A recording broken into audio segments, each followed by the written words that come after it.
Auch meinerseits einen schönen guten Sonntagmorgen.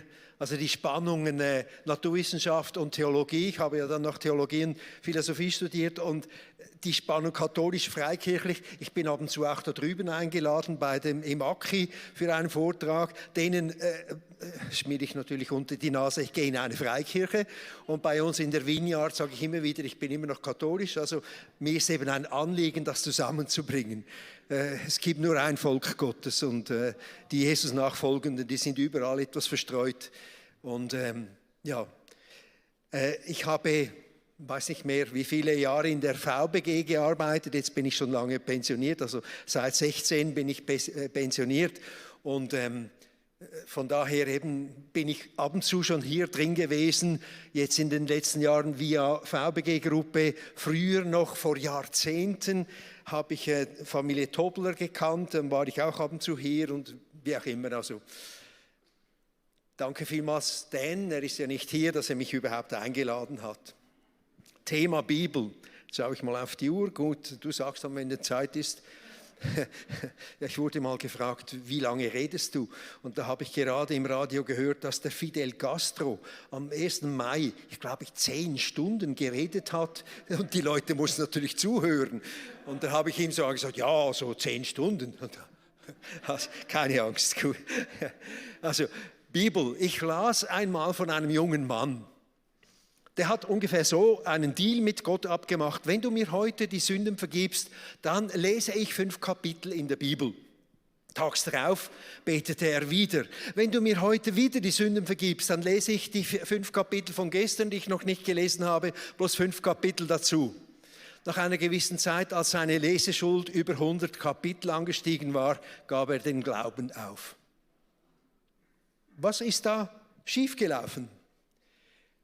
Nicht nur sein Gottesbild hat da einige Schräglagen, sondern auch sein Zugang zur Bibel, der scheint ja nur vom Pflichtgefühl gesteuert gewesen zu sein. Gott braucht unsere Bibellektüre überhaupt nicht, um uns die Sünden zu vergeben. Eigentlich müssten ja das alle Christen wissen. Gott ist ein Gott der Gnade und nicht aufgrund von unserer Leistung ein lieber Gott. War sich doch die Christenheit schon über all die Jahrhunderte darüber einig, dass das Wort Gottes, das uns aus der Schrift entgegenkommen will, Leben fördert. Gutes Leben. Der Mensch lebt nicht vom Brot allein. Steht ja 4-mal in der Bibel, nein 3-mal steht es in der Bibel, sondern von jedem Wort, das aus Gottes Mund kommt. 5. Mose 8, Matthäus und Lukas 4,4, genau die gleiche Stelle.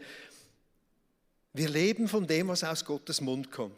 Ich war eine Zeit lang Marxist, bevor ich dann meine Frau kennengelernt habe und die mich zu Jesus geführt hat. Das ist schon lange her, 1974 in Florenz bin ich zum Glauben gekommen, im Rahmen eines VBG-Kurses. Marx sagt, der Mensch lebt nur vom Brot allein. Wenn du das Brot allen gibst, dann erübrigt sich die Religion, denn Religion ist nur Opium fürs Volk. Das heißt, das Volk braucht den Trost, solange es ihm schlecht geht. So Opium eben, das den Schmerz stillt. Und wenn es dann allen gut geht, dann geht die Religion automatisch weg. Seine Prognose hat nie gestimmt. Der Mensch lebt nicht vom Brot, allein auch Brot, aber von jedem Wort aus Gottes Mund. Geistliches Leben, erfülltes Leben wird eben gespiesen von Gottes Wort, das uns aus der Schrift entgegenkommen will. Darüber sind sich alle Christen und aller Glaubensrichtungen immer einig gewesen. Doch das Wort der Bibel kann mir nur dann zur Nahrung werden, wenn ich darin Gottes Stimme selber vernehme, die mich persönlich anspricht und auf die ich dann antworten muss. Dazu meine erste Folie. Gott redet auch heute durch die Bibel zu uns Menschen. Auf diese Weise schafft und erhält er unseren Glauben, beschenkt und leitet uns mit seinem Geist, lehrt uns alles, was für unser Heil wichtig ist. Denn für unser Heil ist das wichtig, was für unsere Gemeinschaft mit Gott wichtig ist. Denn die Gemeinschaft mit Gott ist unser Heil. Muss ich zuerst einschalten. Die Gemeinschaft mit Gott ist unser Heil. Darum geht's. Ich habe vor Jahren, Paul Schütz steht unten, der Gründer der VBG, der hat Paul Schützens seine Bücher herausgegeben und so bin ich sehr früh mit diesen Schriften konfrontiert worden und ein Zitat, das bewegt mich seit Jahrzehnten, trage ich immer wieder im Herzen. Ich lese es vor, ich glaube, das ist gut für den Livestream oder so. In der Bibel begegnet mir ein Subjekt, das ist Gott gemeint. Einem wirklichen Subjekt, das sich nicht zum Objekt machen lässt. Man kann ihn nicht versachlichen, Gott, sonst verstummt es. Dieses Subjekt spricht. Es hat eine Stimme. Die Texte der Bibel sind ihre Membran. Denkt dran, das ist wie bei einem Trommelfell. Das Trommelfell, wenn Resonanz entsteht, dann schwingt es, ohne dass es angeschlagen wird. Das ist gemeint. Membran und Stimme sind nicht dasselbe. Nur im Anhauch der Stimme zittert die Membran. Ohne die Stimme ist die Membran einfach Haut, nicht mehr. Die Stimme ist aber leise. Um sie zu vernehmen, muss man hinhorchen. Und diese Stimme muss unbedingt eine andere, nicht die eigene sein. Es ist besser, gar keine Stimme zu hören, als die eigene Stimme für die andere zu halten. Ganz wichtiger Satz. Denn die leise Stimme muss uns etwas sagen, was wir uns selbst nicht sagen können. Nur um dieses anderen Willen, das wir uns selbst nicht sagen können, hat die Bibel eine Bedeutung für uns. 1985 ist Paul Schütz gestorben. Die Voraussetzung also für eine Gottesbegegnung bei unserer Schriftlesung heißt das, wie hat er es gesagt, das ist das schöne Wort hinhorchen. Hinhorchen, ich finde das ein schönes Wort. Die hörende Offenheit auf Gott hin. Deshalb sollte jede Bibellektüre eigentlich immer ein Gebet vorausgehen. Komm, Heiliger Geist, triff jetzt mit diesen uralten Worten mein Herz ganz neu. Diese Hörbereitschaft, die ist ganz wichtig. Gott beklagt sich ja schon durch Jesaja. Also das sind fast 3000 Jahre zurückliegend, sagt er mal, sie haben Ohren, aber sie hören nicht. Und Jesus zitiert dieses Wort auch noch einmal. Doch was meinen wir, du hast es ja auch gesagt, Bibel, Gottes Wort, was meinen wir eigentlich, wenn wir sagen, die Bibel ist Gottes Wort? Ich persönlich sage lieber, in der Bibel kommt mir Gottes Wort entgegen oder in der Bibel kann ich die Worte Gottes vernehmen, so denn ich überhaupt hörbereit bin.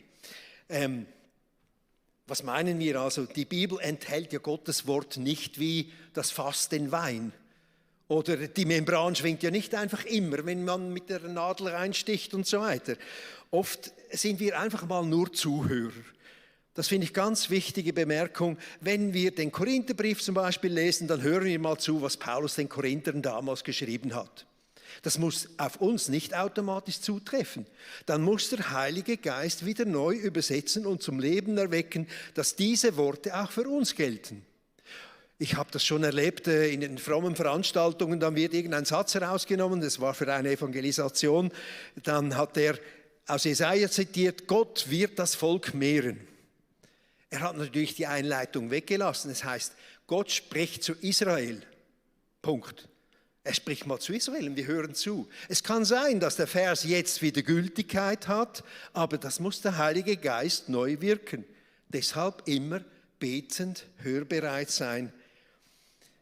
Die Bibel ist auch nicht die ultimative Offenbarung Gottes. Das ist und bleibt Jesus Christus. Dazu im Islam und dem Judentum gilt, die Grundlage ist ein Buch.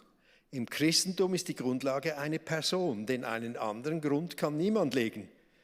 Es gibt nur einen Mittler zwischen Gott und den Menschen und die Bibel bezeugt ihn, das ist klar. Sie ist aber selber nicht Mittler. Die Bibel und Jesus stehen also nicht auf derselben Ebene. Sie haben auch nicht dieselbe Autorität. Ich betone das, weil bei manchen Christen die Bibel fast die gleiche Ebene einnimmt oder erscheint wie bei Jesus. Das darf bei aller Wertschätzung der Bibel nicht der Fall sein. Etwas pointierter gesagt könnte ich sagen, ich glaube letztlich nicht an die Bibel. Ich glaube an den dreieinen Gott, der sich durch die Bibel manifestiert. Mir sind ja auch schon Menschen begegnet, die haben die Bibellektüre aufgegeben, weil sie vielleicht im 5. Buch Mose auf Moralvorstellungen gestoßen sind, die uns heute zuwider sind und denen wir auch nicht folgen sollen. Deshalb ist die Frage eigentlich nicht, sollen wir den Sünder steinigen oder nicht, sondern die Frage ist, was sagt Jesus dazu? Denn ihm folgen wir und nicht irgendwelchen Worten. Ist heikel, aber. Und wenn ich sage, die Bibel ist Gottes Wort, dann müssen wir auch beachten, dass schon innerhalb der Bibel ganz verschiedene qualitative Unterschiede zu diesem Wort Gottes bestehen. Wenn Jesaja sagt, Gott spricht, dann hat das eine ganz andere Qualität, als wenn Hiob sagt, verflucht sei der Tag meiner Geburt. Das ganze Buch Hiob, ja, die längsten Strecken, da reden 4 Freunde zu Hiob. Und sie zitieren unter anderem Verse aus dem 5. Buch Mose. Und sie sagen dem Hiob etwa verkürzt, dem Guten geht's gut, dem Bösen geht's schlecht, also du musst irgendwo versteckte Schuld haben, gib's nur zu. Die Pointe des Buches am Schluss sagt Gott, nicht die Freunde haben richtig geredet, sondern Hiob. Das heißt, der größte Teil des Hiob-Buches ist falsch geredet. Wenn wir jetzt meinen, jeder Vers in der Bibel hat dieselbe Qualität von Wort Gottes, dann schaffen wir uns Probleme, die unnötig sind. Gottes Offenbarung erschließt sich heute häufig eben nicht in einzelnen Versen, sondern erst im Überblick, wenn man die ganze Geschichte liest. Das heißt, wir können und sollen die Bibel nicht wie ein Gesetzbuch behandeln, das einzelne Paragraphen hat, die man einfach rausliest. Es ist ein Lebensbuch, damit musst du leben, es ist nicht so bequem. Man kann nicht einfach die Bibel ausschlachten. Man muss mit ihr leben.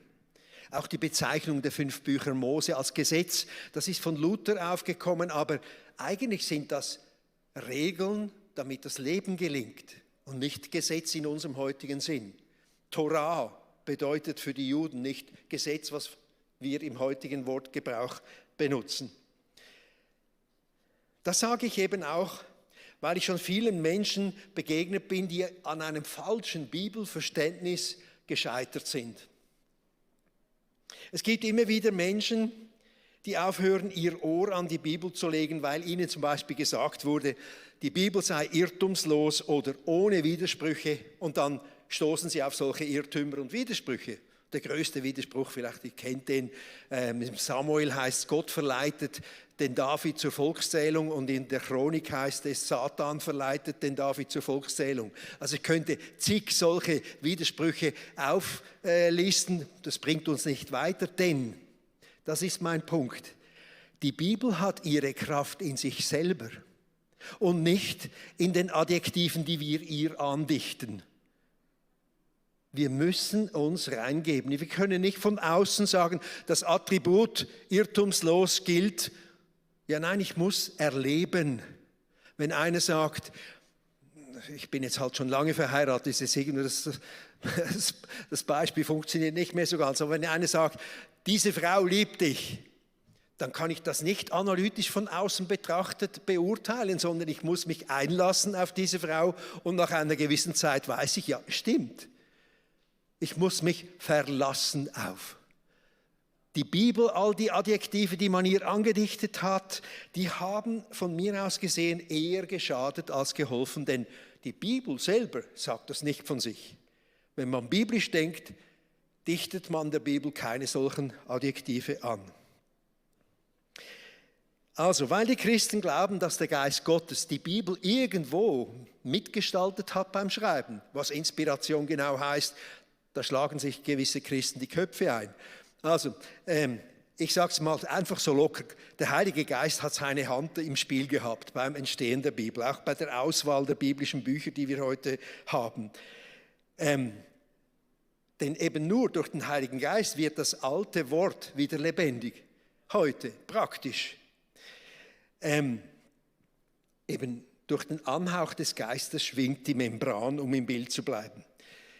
Leider müssen wir aber feststellen, dass auch dann, wenn die Gemeinde oder die einzelnen Christen auf den Heiligen Geist hören wollen, dass sie sich trotzdem irren können. Das ist leider so.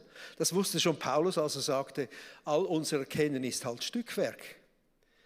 Zum Beispiel meinten ja gerade jene, die es sehr genau mit der Bibel nahmen, es sei Gottes Willen, dass sie Andersgläubige auf den Scheiterhaufen bringen. Oder die Bibeltreuesten glaubten, es sei Teufelswerk, dass man die Sklaverei abschaffe. 1906 an Azusa Street, der Beginn der Pfingstbewegung, als die große Erweckung dort entstand, da haben Schwarze und Weiße Buße getan und der Heilige Geist fiel wie Feuer auf sie. Ein paar Jahre brannte das Feuer lichterloh. Und dann haben die Weißen, die die Bibel ganz genau nahmen, wieder gemerkt, ja nein, Gott anzubeten geht besser, wenn die Schwarzen nicht dabei sind. Und viel Segen ist wieder verschwunden. Oder, ich weiß nicht, ob ihr auch das gelesen habt, Tagesanzeiger-Magazin, mein Vater, ganz schreckliche Geschichte von bibeltreuen Christen, in Anführungszeichen bibeltreu. Ich will das nicht weiter ausführen. Wir Menschen können in die Bibel hineinlesen, fast was wir wollen. Und wir verwechseln dann sehr leicht, dass die Bibel etwas sagt, mit dem ich meine, die Bibel sagt. Und wir müssen bedenken, dass jeder von uns die Bibel mit einer Brille betrachtet. Alle haben eine Brille. Und alle lesen selektiv Verse heraus und gewisse andere Verse, die etwas unbequemer sind, lassen wir links liegen. Das ist doch so, ich sage jetzt ein dummes Beispiel, aber die Homosexuellen, das ist natürlich böse, aber im selben Buch steht, Zins nehmen ist ebenso böse.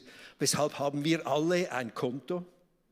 Da müssten wir noch irgendwie hermeneutisch drüber reden, weshalb gilt dieser Vers und der andere nicht. Also einfach, wir lesen alle selektiv die Bibel. Das müssen wir vor Augen haben.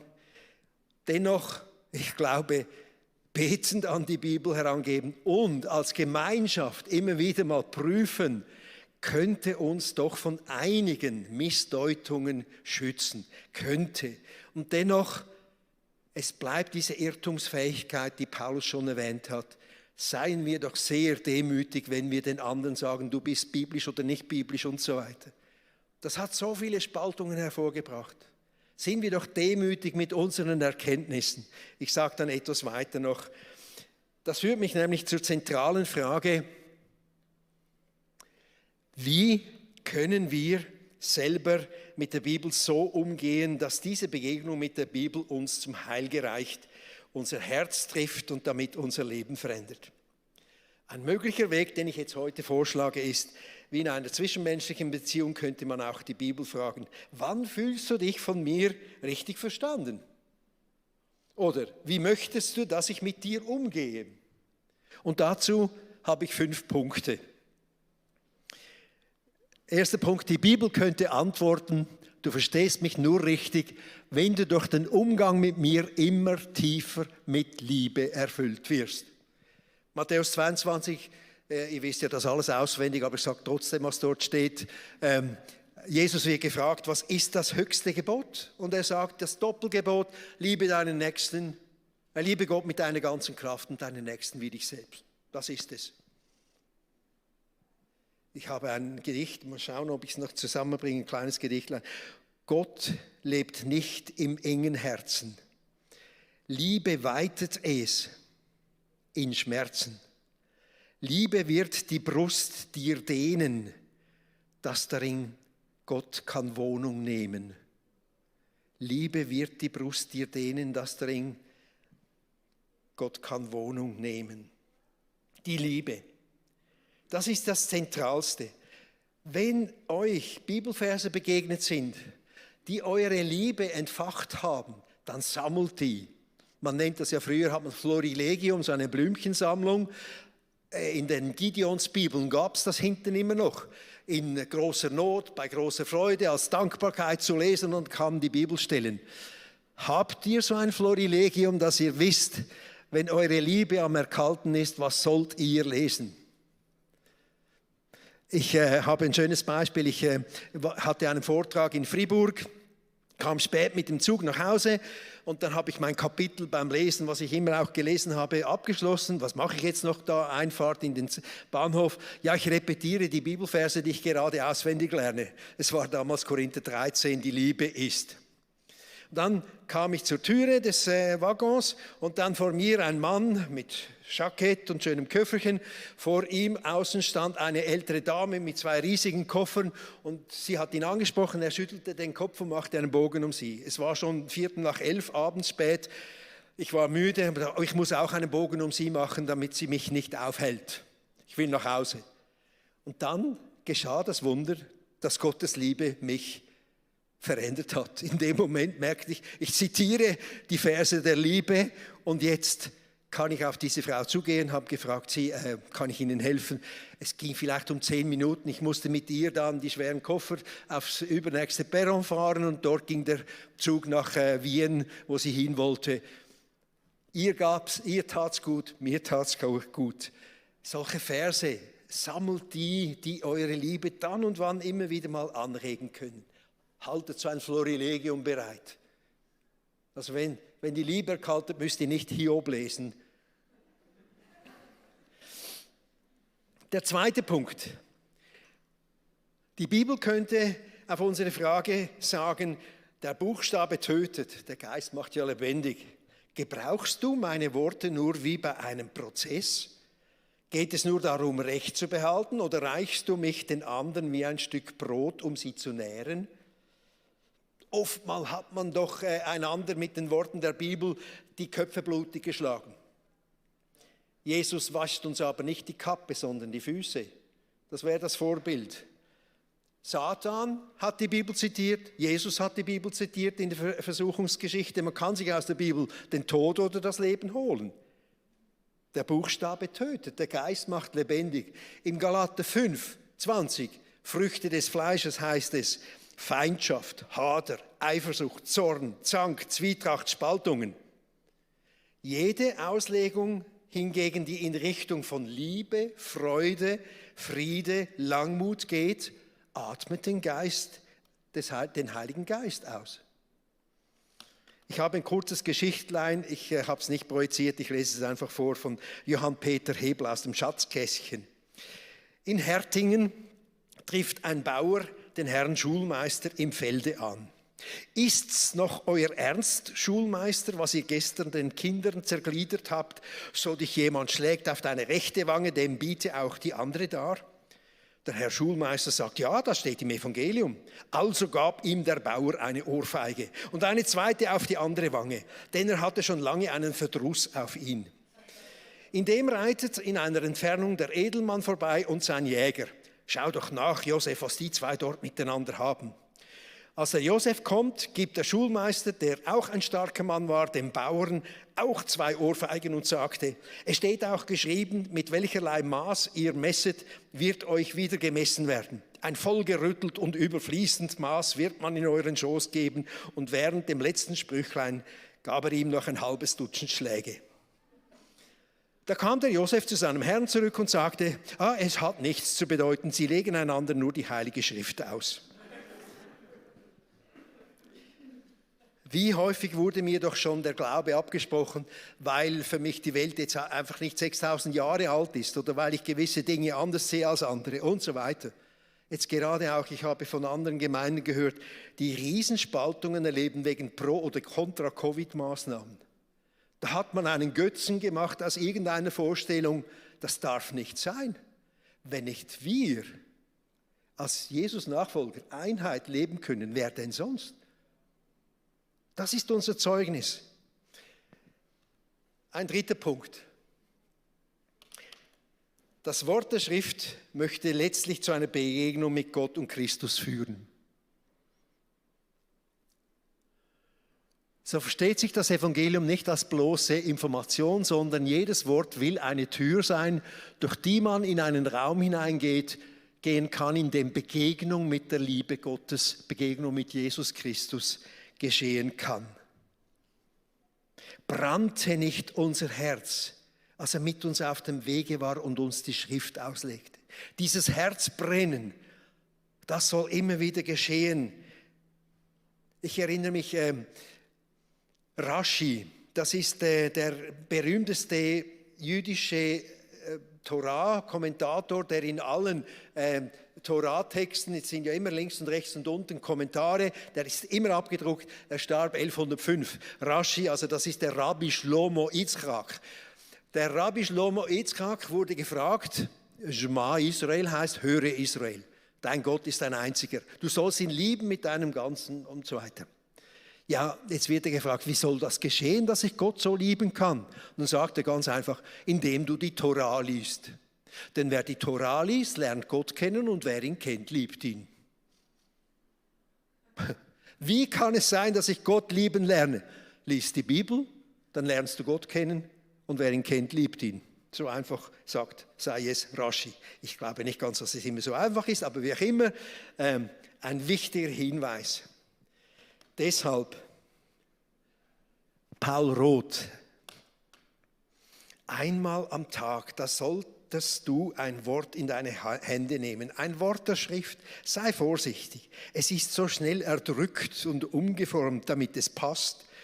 Versuch nicht hastig zu melken, zu erpressen, damit es Frömmigkeit absondert. Sei einfach einmal still. Das Schweigen, Hören, Staunen ist bereits Gebet, Anfang aller Wissenschaft und Liebe. Vielleicht, ich würde jetzt noch ergänzen, das sagt Roth nicht, das sage jetzt ich einfach, einmal pro Woche, Lukas 15, die Geschichte vom verlorenen Sohn im Munde zergehen lassen. Vor oder nach der Mahlzeit ist egal. Einmal pro Woche, Lukas 15. Das müssen wir erinnern, wie dieser Vater ist. Wenn wir das zutiefst begriffen hätten, wie würden wir doch liebevoll und verschenkender leben können?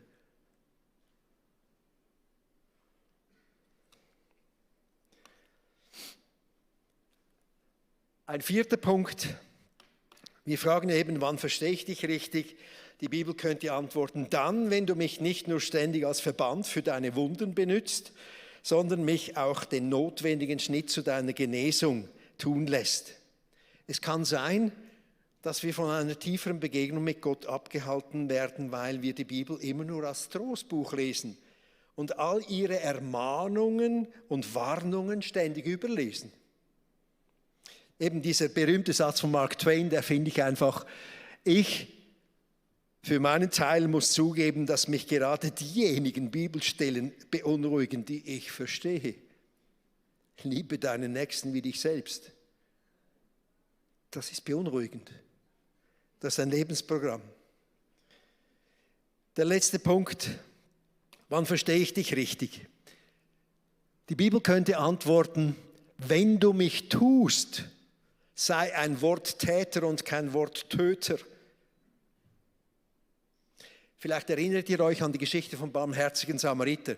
Die beginnt, da fragt der Gesetzeslehrer, Meister, was muss ich tun, um das ewige Leben zu gewinnen? Und am Ende sagt Jesus zu ihm, dann geh und handle genauso. Die Spannung zwischen Tun und Handeln und zum Beispiel Reden und Tun finden wir auch in den berühmten Schimpfreden von Jesus gegen die Pharisäer. Matthäus 23 beginnt so, die Schriftgelehrten und die Pharisäer haben sich auf den Stuhl des Mose gesetzt.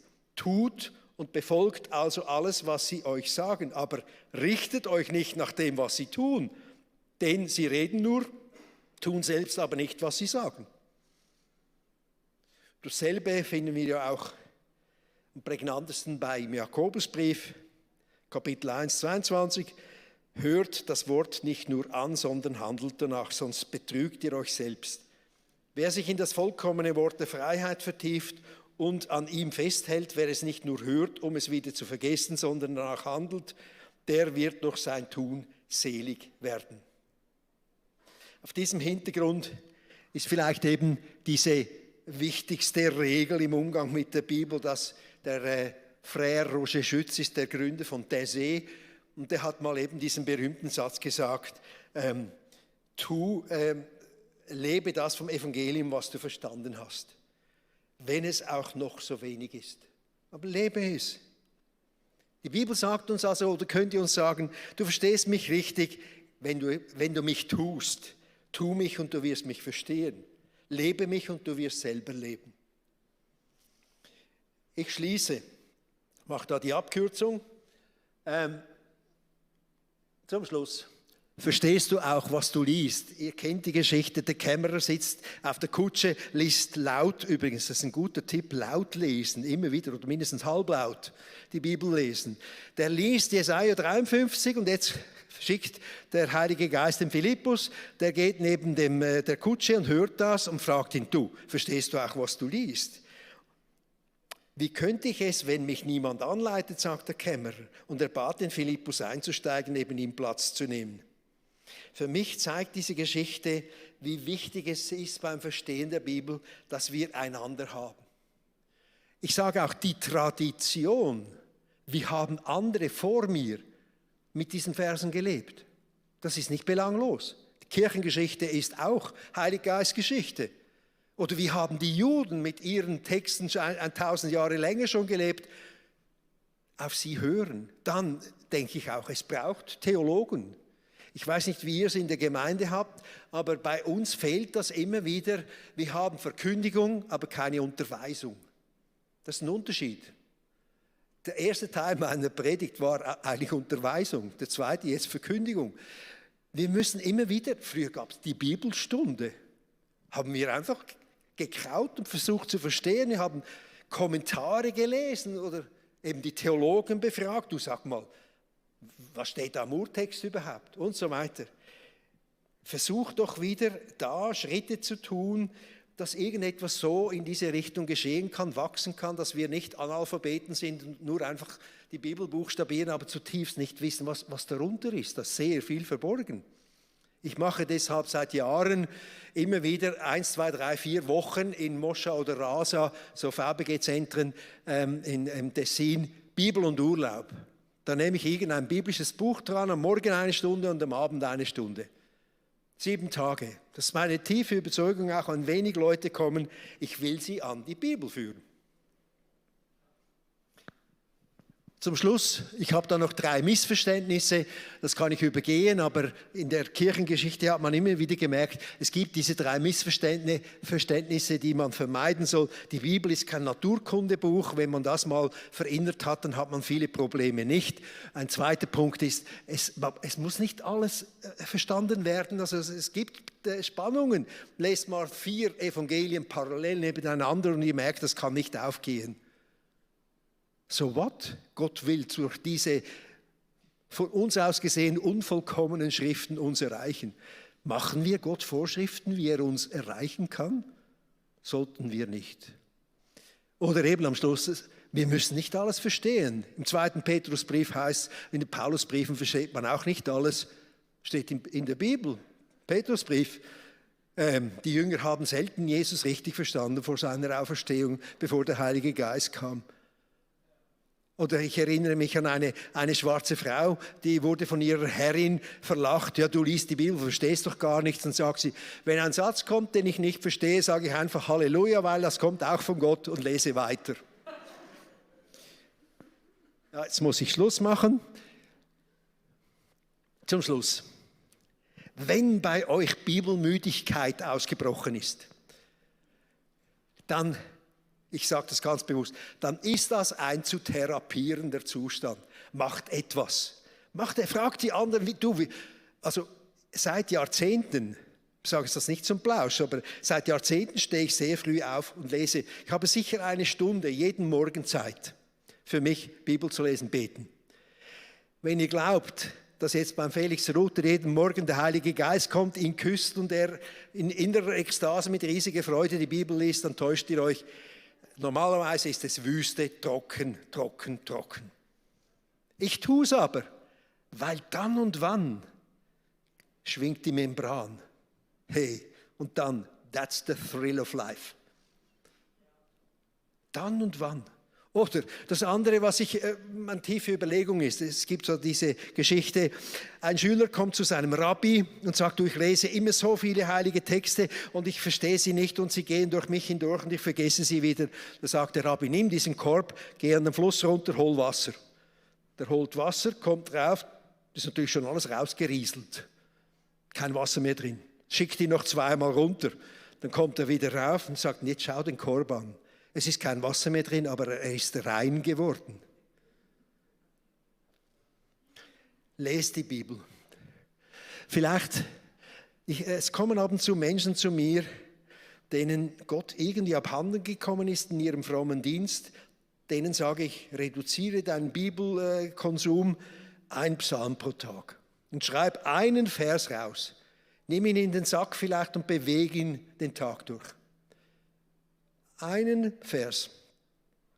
Oder, ihr kennt das vielleicht, die Lectio Divina, lesen, nachdenken über das Gelesene, beten und nichts tun, hören. Vielleicht sagt der Geist noch etwas weiteres. Das ist für mich eine Methode, die ich immer wieder anwende, wenn es zu trocken ist. Lesen, nachdenken, beten, hören. Beten Sie um einen Hunger und einen Durst nach dem Wort von Gott, das Ihnen aus der Bibel entgegenkommen möchte. So schließe ich mit einem Gebet für uns. Ja, komm, Heiliger Geist, du, der du dabei warst, als diese Bibel entstanden ist, auch bei der Auswahl der Schriften, die wir jetzt im Kanon haben, du, den wir brauchen, damit diese alten Buchstaben neu zum Leben erweckt werden in unseren Herzen. Und vor allem bitte ich dich, Heiliger Geist, mach dieses Herz brennen wie bei den Jüngern. Weck unseren Durst, unseren Hunger nach dem Wort von Gott selber. Weck uns, wenn wir schlafen. Wenn wir meinen, ja, wir kennen jetzt ja die Bibel schon und so weiter. Wenn wir gar nichts mehr erwarten, weck diesen Hunger und diesen Durst in uns. In dieser Gemeinde, in allen, die jetzt zuhören, denn wir wissen, dort kommt uns Wort von Gott entgegen und das bedeutet Leben, gutes Leben. Amen.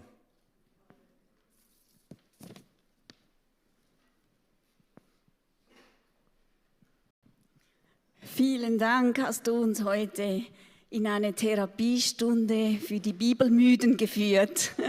Vielen Dank für diese Motivation für das Bibellesen.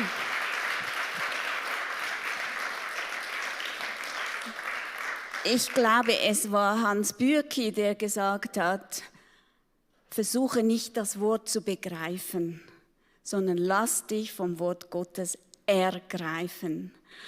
Und das möchten wir ja auch jetzt in den kommenden Wochen ganz bewusst auch wieder neu tun und uns auf das Wort einlassen und uns ergreifen lassen, auf die Stimme Gottes hören. Wie wir das praktisch tun werden, das wird uns Michael jetzt kurz etwas noch dazu sagen und anleiten. Genau, wir haben jede Woche so wie einen spezifischen Punkt herausgenommen, auf den wir uns fokussieren wollen. Eine Woche zum Beispiel ist auch diese Lectio Divina, die wollen wir also wirklich auch mal zusammen als Gemeinde einüben. Und wie könnte das genau aussehen? Aber das kommt erst dann noch. Für diese Woche wollen wir diesen Tipp, den du gesagt hast, gerade machen. Wir wollen die Bibel uns laut vorlesen. Wir wollen das Wort Gottes über unser Leben proklamieren. Und ihr werdet merken, da steckt eine Kraft drin, wenn wir die Bibel uns selber vorlesen. Weil der Glaube kommt durchs Hören. Und auch gerade wenn wir Gedanken haben, Sorgen, die uns beschäftigen, ablenken wollen, da steckt Kraft drin. Wenn wir uns wieder ausrichten, fokussieren auf was Jesus sagt und was Gott durch sein Wort zu uns sagen möchte. Dass ich selber ein wunderbares Kind bin von Gott, wunderbar gemacht. Wenn ich mir das ausspreche, das bewegt etwas in meinem Herzen. Da wird Gottes Wort lebendig in meinem Herzen. Also das wollen wir gemeinsam tun, üben, diese Woche. Super, seid ihr dabei, euch horchend auf die Bibel neu einlassen? Ja, seid ihr dabei? Yeah, cool. Ich verabschiede an dieser Stelle nun den Livestream. Ich wünsche euch eine gute Begegnung mit der Bibel oder durch die Bibel, dass ihr Gott erleben dürft, dass ihr in der kommenden Woche einfach seine Stimme hören dürft. Gott mit euch. Und wir machen hier noch ein bisschen weiter. Ja, hallo zurück. Es war eine starke Predigt. So sehr viel, wirklich sehr viel Inhalt darin und sehr viel gesprochen. Und mich hat es wieder mal richtig herausgefordert. Und ich muss mir diese Predigt nochmals anhören irgendwann diese Woche. Und ja, wenn du Zeit hast, mach das auch. Sehr zu empfehlen. Was mich immer wieder herausfordert, unter anderem ist die Suche im Wort Gottes, nach Gott selber. Und mein Herz oftmals schreit es danach, Gott zu begegnen. Und ja, und so kann ich Gott entdecken, indem dass ich sein Wort lese, dass ich mit ihm Zeit verbringe. Und wenn das für dich noch ein bisschen Neuland ist oder wenn du noch nicht das für dich noch sehr unbekannt ist, dieses Prinzip oder dieser Lebensstil. Und wenn du dich fragst, ja, könnte so eine Beziehung mit dem Schöpfergott etwas für mich sein? Und du dich immer wieder gefragt hast, ja, wäre es was? Und aber nicht weißt, wie du damit starten kannst, dann habe ich ein Gebet für dich, dass du mit mir nachsprechen kannst. Also wenn du dafür überzeugt bist, ja, komm an, ich möchte das starten, dann bete mir einfach nach. Vater im Himmel, ich danke, dass du mich grenzenlos liebst. Bitte vergib mir, dass ich dich bis heute ignorierte und stolz glaubte, es alleine zu schaffen. Danke, dass du mich nicht verurteilst, sondern deinen Sohn Jesus Christus an meiner Stelle geopfert hast, damit nichts mehr zwischen dir und mir steht. Heute öffne ich dir mein Herz. Bitte komm in mein Leben, sei mein Freund und hilf mir, deinen guten Plan für mich zu kennen und danach zu leben. Amen.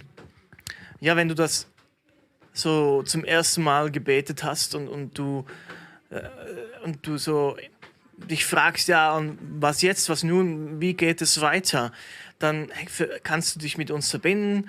Hier unten wird noch die Website angezeigt, Connect. Ja, wir möchten dir helfen, Schritte zu gehen und da kannst du ein Kontaktformular ausfüllen und wir melden uns bei dir oder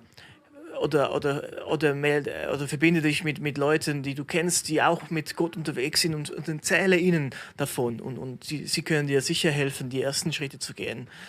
Und nochmals, nächste Woche ist der Welcome-Apero. Wenn du dich frisch bei uns bist und mehr über uns wissen willst, wie wir als Kirche unterwegs sind, ja, bist du herzlich dazu eingeladen.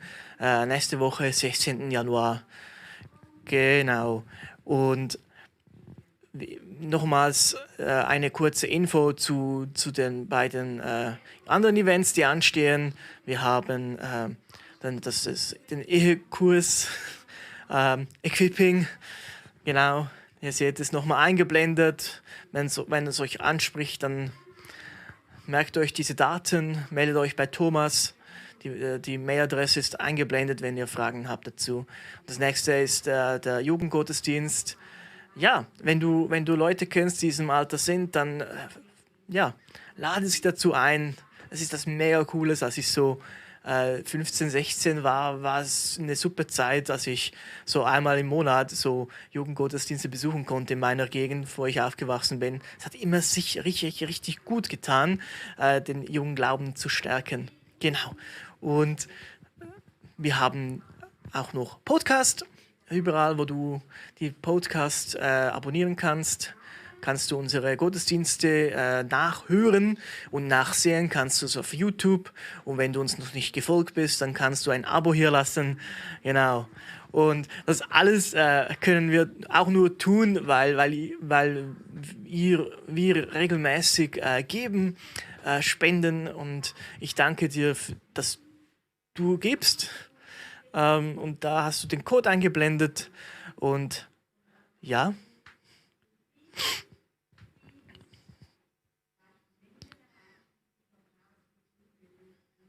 So, und wir sind am Schluss angelandet. Wir lassen das Twint-Logo noch ein bisschen, das Spenden-Logo noch ein bisschen da, falls ihr euer Nattel holen müsst oder so.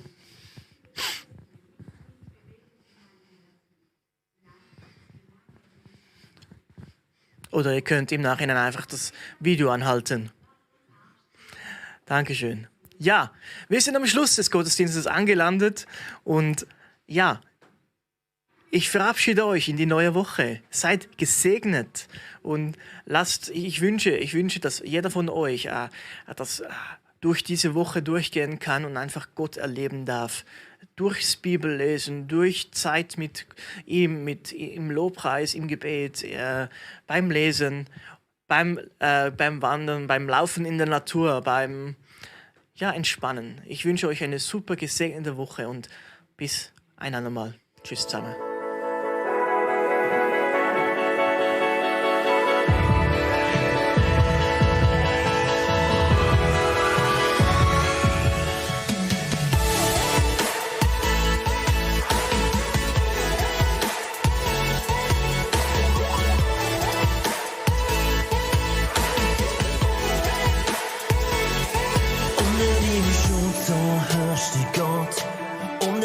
Gnade, die nie aufhört, raubt uns nicht die Zuversicht, dass das geschieht, was du versprichst. Unter der Führung von deinem Geist, unter deinem Wort, das nie versagt, herrscht in uns die Sicherheit, dass du Herr bist.